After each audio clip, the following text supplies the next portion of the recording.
Hi guys, welcome back. तो यार ये अपना तीसरा क्वेश्चन है अपनी सीपी सीरीज का। तो क्वेश्चन को स्टार्ट करते हैं। सो क्वेश्चन क्या है? ऑल्टरनेटिंग सब एरे प्रीफिक्स। तो इस क्वेश्चन के प्री रिक्विजिट है एक दो चीजें।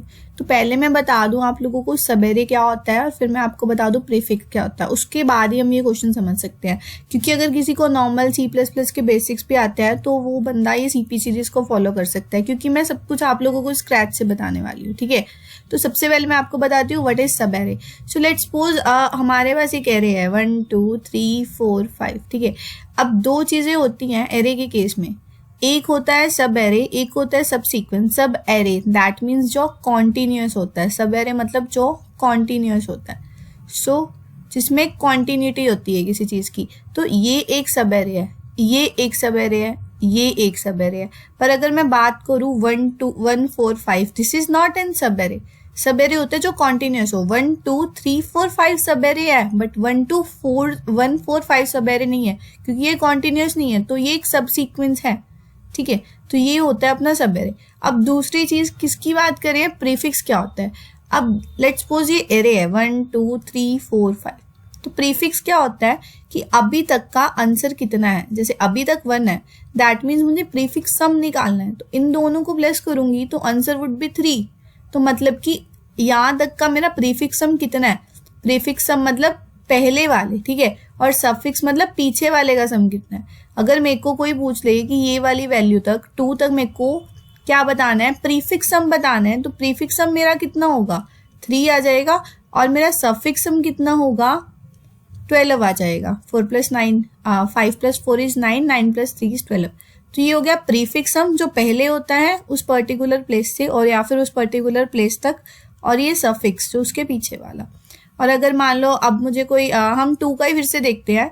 अगर मुझे 2 पे देखना हो तो इसका प्रीफिक्स कितना है 1 है, और इसका अगर एलिमेंट पूछे तो प्रीफिक्स एलिमेंट 1 है और सफिक्स एलिमेंट 3 है। इसी तरह इसका प्रीफिक्स सम 1 है जो इसके पीछे है, और सफिक्स जो इसके आगे है वो 12 है। ठीक है, तो गाइज ये थे इस क्वेश्चन के प्री रिक्विजिट। अब हम क्वेश्चन को पढ़ते हैं और देखते हैं क्वेश्चन क्या है। There is an array consisting of n non zero integer, मतलब कि उसमें नॉन जीरो एलिमेंट्स है, मतलब उसमें जीरो नहीं है, मतलब पॉजिटिव या फिर नेगेटिव एलिमेंट्स हैं। अ सब array A is called an alternative. अब उसको ऑल्टरनेटिव कैसे कहेंगे। ऑल्टरनेटिव क्या होता है, साथ साथ वाले एलिमेंट। जैसे ये 3 के साथ ये 4 है, तो ये इसके ऑल्टरनेटिव एलिमेंट्स हैं। ठीक है, of the two adjacent elements if have the different size। अब वो इस क्वेश्चन के अकॉर्डिंग क्या कह रहे हैं कि ऑल्टरनेटिव सब एरे कौन सा होगा जब दो पर्टिकुलर एलिमेंट, जैसे ये 9 और -1 के ऑल्टरनेटिव साइन है। दैट मीन्स अगर एक पॉजिटिव है तो दूसरा नेगेटिव होगा, और अगर एक नेगेटिव है तो दूसरा एलिमेंट अपना पॉजिटिव होगा। ठीक है, तो one should them be the negative and the positive. ठीक है, अब उसके बाद कह रहे हैं for each x(n) 1 to n compute the length of the longest alternative subarray that starting from the x. And बस हमें कुछ नहीं करना, हमें एक एरे दिया हुआ है, हमें क्या बताना है, हमें उसकी लेंथ बतानी है सब एरेस की। ठीक है, अब लेंथ डिसाइड कैसे करेंगे, और ये कह रहे हैं कि the length of the search सब एरे इज y - x + 1। इसका मतलब क्या है कि अभी जैसे ये एरे है ना, अब मैं यहाँ पे पहुंची हूँ और मुझे यहाँ तक की लेंथ निकालनी है। तो जो इसका इंडेक्स होगा माइनस इसका इंडेक्स, लेट्स सपोज इसका इंडेक्स j है और इसका i है, तो क्या बनेगा फॉर्मूला j - i + 1 + 1 क्यों हुआ, क्योंकि 1 बेस इंडेक्सिंग होती है। तो ये ऐसे हम लेंथ निकालते हैं। अब क्वेश्चन में इनपुट आउटपुट देखते हैं और फिर इसकी एग्जांपल्स को समझते हैं। अब इनपुट में क्या है, t is for the number of test cases. एक n दिया हुआ है हमें फर्स्ट लाइन में, और फिर एक एरे दिया हुआ है, n क्या है, साइज ऑफ द एरे। अब आउटपुट में क्या बताना है, हमें एक n स्पेस सेपरेटेड इंटीजर्स बताने हैं। The length of the longest alternative सब एरे, मतलब हमें हर एक एलिमेंट की लेंथ बतानी है। ठीक है, तो हम जल्दी से एग्जांपल देखते हैं और क्वेश्चन को समझते हैं। और सबसे पहले हम कंस्ट्रेंट्स चेक कर लें क्या है इसके। टेस्ट केस तो 1 to 10 ही है, एंड जो हमारा n है वो भी 10⁵ है, बट जो हमारा एरे ऑफ i है ये -10⁹ to +10⁵ है। इसका मतलब है कि इसके पीछे 1 के पीछे कितनी जीरोस आ सकती है, मतलब कि 9 जीरोस आ सकती हैं। ठीक है, तो अभी ये रेंज काफ़ी ज़्यादा है, अगर एक एलिमेंट में इतनी लूँगी तो मैं इंट में तो नहीं स्टोर हो पाएगी। तो इसके लिए हम यहाँ पे एरे को एज अ लॉन्ग बनाएंगे। दैट मीन्स एरे की डेटा टाइप लॉन्ग रखने वाले हैं, और अगर इंट रखेंगे ना तो फिर सबमिट नहीं होगा, क्योंकि इसके कंस्ट्रेंट से पता लगा मेरे को।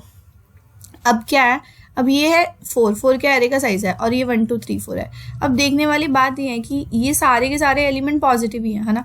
तो अगर मैं पीछे से स्टार्ट कर रहे हैं इस क्वेश्चन में देना, क्यों, क्योंकि इसके एग्जाम्पल से ही पता लगा हम लोगों को कि वो डिसाइड कहाँ से कर रहे हैं उसकी वैल्यू। तो ये भी पॉजिटिव, ये भी पॉजिटिव, ये भी पॉजिटिव, ये भी, तो सारे अपने 1 आ गए।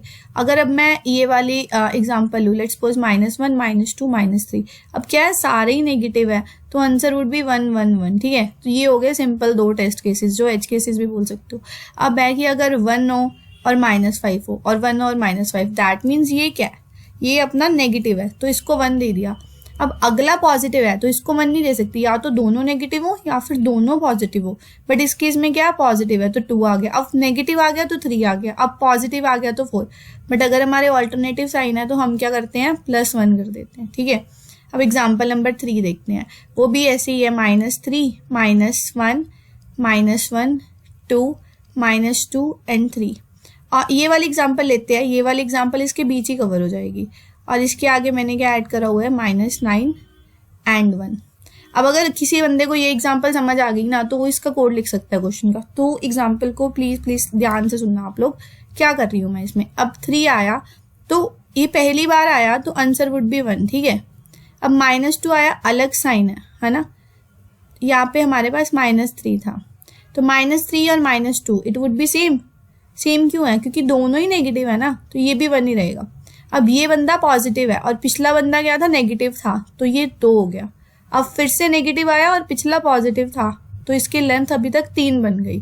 अब फिर से सेम आ गया है ना, जब भी हमारे पास सेम आएगा तब क्या करेंगे, 1 लगा देंगे, क्योंकि इसकी लेंथ अभी तक 1 नहीं है, क्योंकि यहाँ से एक नया सब एरे बनना स्टार्ट होगा। ठीक है, अभी तक हमारा सब एरे कैसे बना, देखने वाली बात क्या है, अभी तक ये एक सब एरे बना मेरे पास, ये लेंथ 3 कैसे आई ना, क्योंकि ये नेगेटिव था, ये पॉजिटिव था, ये नेगेटिव था, तो ये एक लेंथ बन गई। ठीक है, अब देखते हैं अगला सब एरे। अब अगले सब एरे में यहाँ पे नेगेटिव आया। ठीक है, तो नेगेटिव के केस में मेरी लेंथ कितनी हो गई, 1 हो गई। ठीक है, अब फिर से नेगेटिव है, तो मतलब कि कुछ लेंथ बनी नहीं ना, तो इनिशियली फिर से लेंथ को 1 सेट कर देंगे। अब पॉजिटिव है ना, तो फिर 2 आ जाएगा। अब ये 2 कैसे आएगा, ये पिछले वाले एलिमेंट में एक ऐड कर दूंगी ना, तो यहाँ पे 2 आ जाएगा। अब क्या है, फिर से नेगेटिव है, तो मतलब पिछला तो पॉजिटिव था, अब नेगेटिव है, तो मतलब लेंथ एक और प्लस हो जाएगी। तो this would be the answer of this particular test case. तो अब देख सकते हो यही आ रहा है। सो गाइज, अगर आप लोगों को ये वाली एग्जांपल समझ आ गई है ना, तो आप इसका कोड आराम से लिख सकते हो। अब देखो कोड कैसे लिख सकते हैं इस प्रॉब्लम का। इसके लिए सिंपल सी चीज क्या करेंगे, पीछे से लूप चलाएंगे और चेक करते जाएंगे क्या हमारे एलिमेंट जो आ रहे हैं, जो हमारे एलिमेंट्स आ रहे हैं, ध्यान से सुनना बात को, जो एलिमेंट्स आ रहे हैं, अगर तो वो दोनों पॉजिटिव आ रहे हैं या फिर दोनों नेगेटिव आ रहे हैं, तो उस केस में मैं क्या करूंगी, लेट्स सपोज मैंने एक एरे बना लिया और उसमें मैं आंसर डाल रही हूँ और पीछे से लूप चल रही है, तो अगर तो दोनों पॉजिटिव आ रहे हैं, है ना, और पहले वाले को तो आंसर 1 ही आएगा। अगर दोनों पॉजिटिव आ रहे हैं तभी भी 1, अगर दोनों नेगेटिव आ रहे हैं तभी भी 1, और अगर उसके अलावा कुछ भी है तो पीछे वाले एलिमेंट में एक ऐड कर दो और बस लास्ट में एरे को प्रिंट करवाना है। ठीक है, सो मेरे को लगता है आपको अच्छे से क्वेश्चन भी समझ आ गया होगा, इसकी अप्रोच भी। और जल्दी से अब हम इसका एक बार कोड देख लेते हैं। सो गाइस, कोड इसका सिंपल है। सबसे पहले मैंने क्या करा, मैंने एक एरे बनाया और एरे की इनपुट ले ली, सीन कर दिया एरे। ठीक है, अब उसके बाद मैं क्या करने वाली हूँ, मैंने एक अपना आंसर बनाया जिसमें मैं आंसर स्टोर करने वाली हूँ और n-1 पे मैंने 1 रख दिया। ठीक है, अब क्या हो रहा है, n-1 से लूप चल रही है, क्योंकि n-1 that means last element ले लिया, तो सेकेंड लास्ट एलिमेंट से मैं लूप चला रही हूँ। ठीक है, अब देखो मैंने क्या कंडीशन लगाई है, कंडीशन नॉर्मल है, कुछ खास नहीं है। कंडीशन में सिर्फ इतना चेक करा है कि क्या 0 should be greater, that means क्या दोनों एलिमेंट्स नेगेटिव है या फिर दोनों एलिमेंट्स बड़े हैं, तो मतलब क्या दोनों एलिमेंट पॉजिटिव है। अगर दोनों एलिमेंट नेगेटिव या फिर दोनों एलिमेंट पॉजिटिव है तो ऑल्टरनेटिव लेंथ क्या हो जाएगी, 1 आ जाएगी। और अगर ऐसा नहीं है तो पिछले वाले में, मतलब कि उसके हम एरे पीछे से चला रहे हैं ना, तो दैट मीन्स उसके अगले वाले में 1 ऐड करके ये वाली प्लेस पे आंसर आ जाएगा। ठीक है, और लास्ट पे कुछ नहीं करा, जस्ट सिंपल हम लोगों ने एरे को प्रिंट करवाया, दैट्स इट। और एंडल लगाना है क्योंकि अगले टेस्ट के लिए मेरे को चाहिए। तो गाइज, आई होप आपको ये सॉल्यूशन अच्छे से समझ आ गया होगा। And if you clear with the solution and my explanation, so please subscribe my video and like this video and subscribe my channel. Thank you.